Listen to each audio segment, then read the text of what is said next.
जय महाराष्ट्र मंडळी. महाराष्ट्राच्या राजकारणात अनेक नेते आले, अनेक नेते गेले, पण काही नेत्यांच्या आयुष्यातील संघर्षच त्यांची ओळख बनतो. आज आपण अशाच एका नेत्याची कहाणी पाहणार आहोत.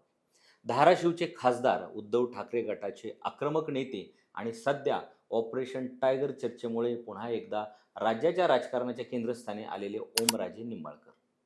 पण ओमराजे निंबाळकर म्हणजे नेमके कोण? त्यांच्या आयुष्यात असा कोणता प्रसंग घडला ज्यामुळे त्यांना वयाच्या 22व्या वर्षी राजकारणात उतरावे लागले? आणि का म्हणतात की माझा राजकीय जन्म माझ्या वडिलांच्या हत्येतून झालेला आहे? चला जाणून घेऊया.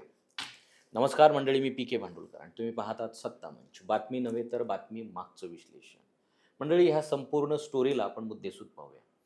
निंबाळकर घराण्याची राजकीय पार्श्वभूमी. धाराशिव जिल्ह्यातील निंबाळकर घराणं हे अनेक दशकांपासून राजकारणात प्रभावशाली मानलं जातं. ओमराजे निंबाळकर यांचे वडील होते पवनराजे निंबाळकर.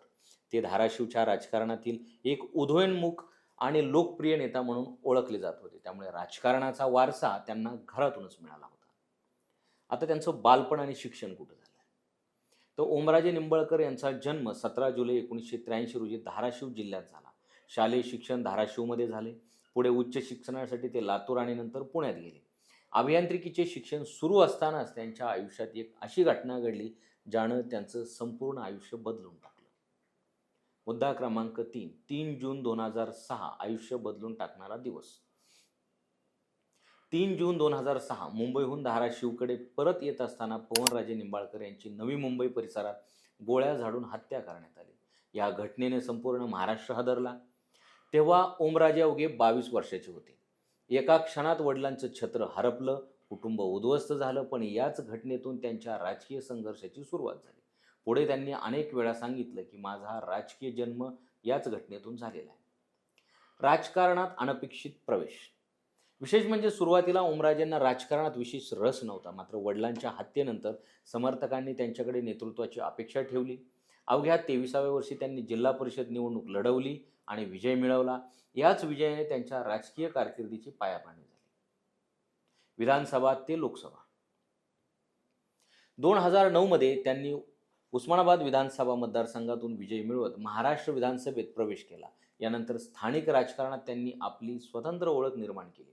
2019 मध्ये त्यांनी लोकसभा निवडणूक लढवली आणि उस्मानाबाद म्हणजे आत्ताचं धाराशिव मतदारसंघातून खासदार म्हणून संसदेत पोहोचले. 2024 मध्येही त्यांनी विजय मिळवत सलग दुसऱ्यांदा लोकसभेत प्रवेश केला. मुद्दा क्रमांक 6. शिवसेनेतील भूमिका. शिवसेना फुटल्यानंतर महाराष्ट्रातील राजकारणात पूर्णपणे बदलून गेलेलं होतं. एकनाथ शिंदे यांच्या बंडानंतर अनेक नेते त्यांच्या सोबत गेले. मात्र ओमराजे निंबाळकर यांनी उद्धव ठाकरे यांच्या सोबत राहण्याचा निर्णय घेतला. त्यामुळे ठाकरे गटातील ते मराठवाड्यातील महत्त्वाचे चेहरा बनले. अनेक प्रसंगी त्यांनी शिंदे गट आणि भाजपवर आक्रमक टीकाही केली. मुद्दा क्रमांक 7. लोकांमधील प्रतिमा काय? ओमराजे यांची प्रतिमा फक्त भाषण करणाऱ्या नेत्याची नव्हती, तर पूर परिस्थितीत त्यांनी स्वतः पुराच्या पाण्यात उतरून अडकलेल्या कुटुंबाला वाचवण्यासाठी मदत केली होती.